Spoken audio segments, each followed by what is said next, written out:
नमस्कार साथियों। तो आज है 23 अगस्त 2026। दोस्तों कल 24 तारीख यानी सोमवार से फिर से बाजार खुलने वाले हैं। तो बाजार खुलने से पहले हम चर्चा करेंगे इस वीडियो में मार्केट से रिलेटेड कुछ अपडेट है, साथ में कुछ जियोपॉलिटिकल अपडेट है जो कि कल रात से लेके अभी तक घटना घटित हुआ है।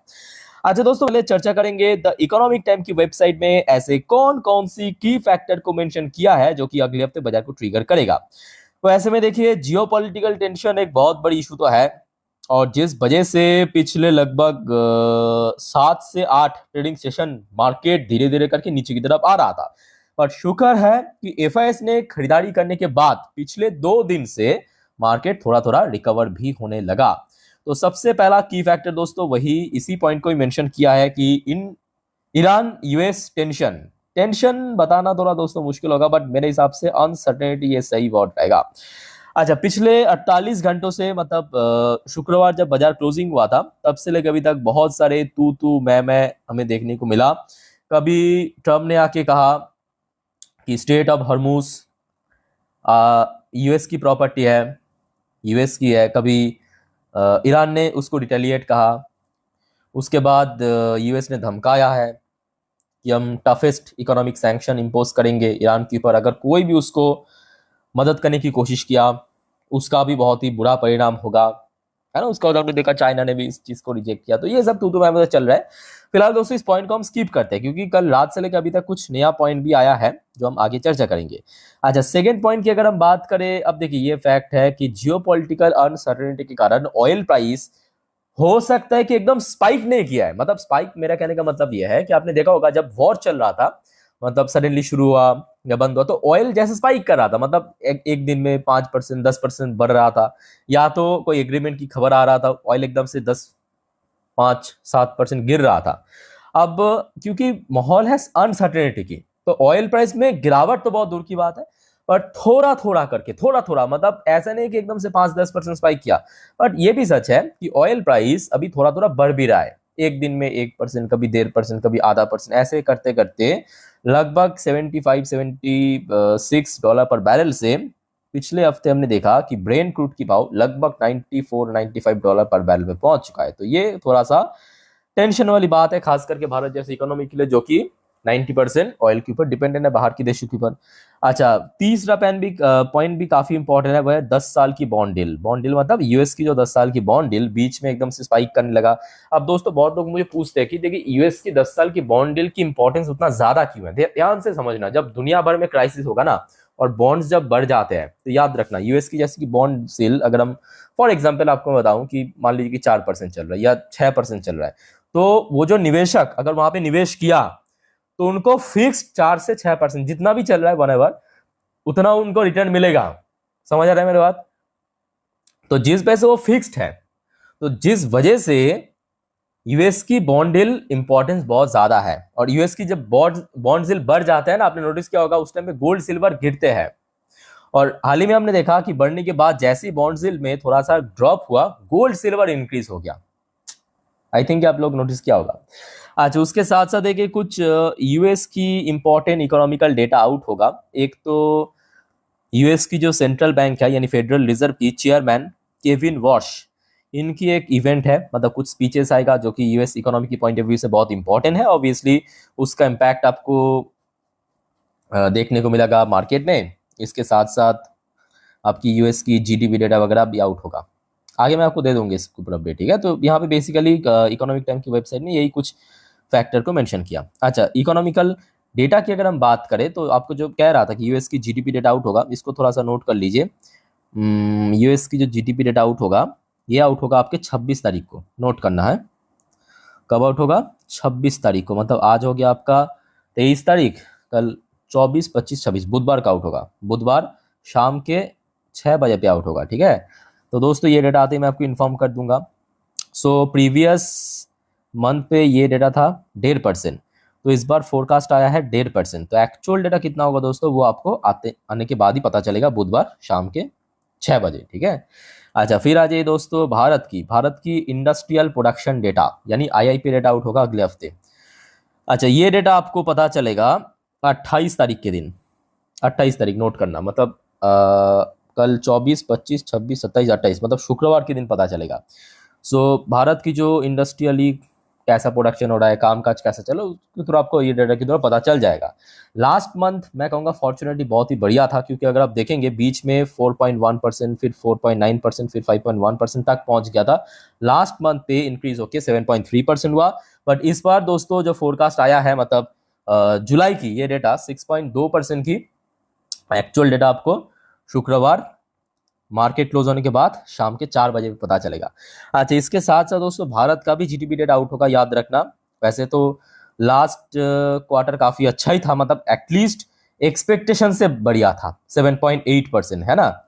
सो क्वार्टर वन की जो जीडीपी डेटा ये आपको पता चलेगा 31 अगस्त के दिन, भले ही अगले हफ्ते ना हो, बट नोट करके रख देना। नेक्स्ट जो सोमवार आएगा, मतलब कल सोमवार, उसके बाद का जो सेकेंड सोमवार आएगा, उसी दिन आपको पता चलेगा, ठीक है। सो लेट्स सी क्या होता है। बट दोस्तों क्या आपको पता है कि देखिए इंडियन मार्केट के लिए जो बेस्ट पार्ट क्या है, इंडियन मार्केट के लिए बेस्ट, जो आपको मैं बार बार कहता हूं, एक तो नंबर वन फैक्टर जुलाई पे, एंटायर जुलाई तो हमें इन्फ्लो देखने को मिला एफआईएस द्वारा। और अगस्त की अगर हम बात करें, एक हफ्ता के आसपास बाकी है। आज आपकी 23 तारीख, कल 24 तारीख से बाजार खुलेगा, लगभग एक हफ्ते के आसपास बाकी है। अभी तक दोस्तों एफआईएस द्वारा या एफपीआई द्वारा 23,544 करोड़ खरीदा हुआ है इंडियन मार्केट में।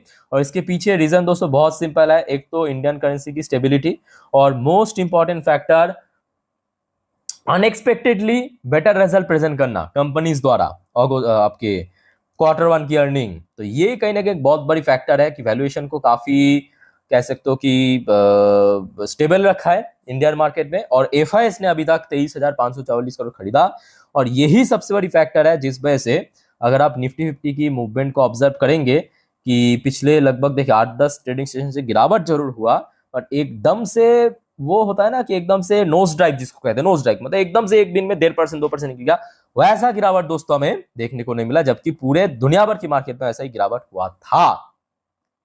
क्लियर। अच्छा, बाकी बात करें, देखिए यूएस मार्केट, डॉ जोन्स की पोजीशन लास्ट नाइट या नैस्डैक की पोजीशन काफी अच्छी लेवल पे क्लोजिंग गया था। क्रूड ऑयल की प्राइस ये तो आप खैर आपके शुक्रवार मार्केट क्लोज होने के बात की अपडेट है। तो बेसिकली देखिए पिछले 2 दिन से बहुत सारे घटना घटित हुआ, तो कल सुबह कौन सी लेवल पे क्रूड ऑयल ओपन होते हैं उसके ऊपर बहुत कुछ डिपेंड जरूर करेगा। इंडियन करेंसी की वैल्यूएशन मैं कहूंगा पिछले कुछ टाइम से काफी स्टेबल है, इसमें कोई बहुत बड़ा चेंजेस देखने को नहीं मिला। ये भी एक बहुत बड़ी फैक्टर है कि एफआईएस ने लगातार खरीद रहे इंडियन मार्केट में, ठीक है। अच्छा दोस्तों, अब चलिए कुछ इंपॉर्टेंट जियोपॉलिटिकल अपडेट्स भी आपके साथ में शेयर करता हूँ, एक्सप्लेन करता हूँ। पॉलिटिक्स में बहुत सारे अलग अलग प्रकार की अपडेट आया है, एक एक करके शुरुआत करता हूँ। सबसे पहले देखिए ये आज यानी 23 तारीख सुबह की अपडेट है। Trump want more economic pressure on Iran. तो सबसे पहली बात, डोनाल्ड ट्रम्प ने बार बार इस चीज को रिपीट कर रहा है कि ईरान के ऊपर और ज्यादा हम इकोनॉमिक प्रेशर करेंगे और ज्यादा टफेस्ट सैंक्शन इंपोज करेंगे। चलो अच्छी बात है, अब अभी तक किया नहीं है, अब देखना होगा कि आगे किस प्रकार की सैंक्शन डालते हैं। उसके ठीक बाद देखिए सुबह की 10:30 बजे की अपडेट है। Iran accuses Trump of creating nuclear insecurity amid fresh US sanction threat. तो देखिए यूएस इकोनॉमिक सैंक्शन तो इंपोज करने का प्लान कर ही रहा है, थ्रेट तो दे रहा है। उसके साथ साथ ईरान ने ये कहा कि बेसिकली ईरान अगर न्यूक्लियर वेपन बना लिया तो वो कहीं ना कहीं एक इनसिक्योरिटी प्रोवाइड करेगा आपके यूएस के लिए। तो ये तो देखिए ये फैक्ट है, जिन देशों के पास न्यूक्लियर हथियार रहेगा, सिंपल बात है, उसको आप डायरेक्टली धमका नहीं सकते, जैसे कि आज की डेट में डायरेक्टली यूएस धमका पा रहा है ईरान को। तो ये बात मैं कहूंगा काफी हद तक सही भी है। जैसे कि आज की डेट में आप भारत को सोचिए, भारत के पास न्यूक्लियर हथियार है तो भारत को कोई भी डायरेक्टली धमका नहीं सकता, इनडायरेक्टली कर सकता है, वो अलग बात है। फिर आ जाइए ईरान की प्रेसिडेंट मसूद पेजिशकियन, इनकी तरफ से एक बहुत इंपॉर्टेंट स्टेटमेंट दोस्तों सुबह से काफी चर्चे में रहा। Iran Pezeshkian call for end to no war no peace stand off one of economic tool. अब ये दोस्तों मुद्दा काफी इंपॉर्टेंट होने जा रहा है, ध्यान से सुनना मेरी बात को। Iranian President Masoud Pezeshkian on Saturday called for an end what he described as no war no peace। ठीक है, no war no peace situation ये सैटरडे के दिन कहा था। आई थिंक आप लोगों ने देखा भी होगा, मैं आपको इन्फॉर्म भी किया था रात की 10:30 की वीडियो में, ठीक है। अच्छा फिर देखिए क्या कहा कि saying prolong uncertainty over a possible resumption of firing but taking economic toll on the country.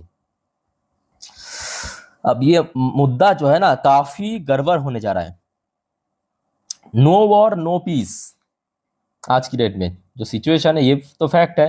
देखिए वॉर भी नहीं हो रहा है बट शांति भी नहीं है, और उसके साथ साथ जो इकोनॉमिक टोल है वो भी वहाँ से वसूलने की बात चल रहा है।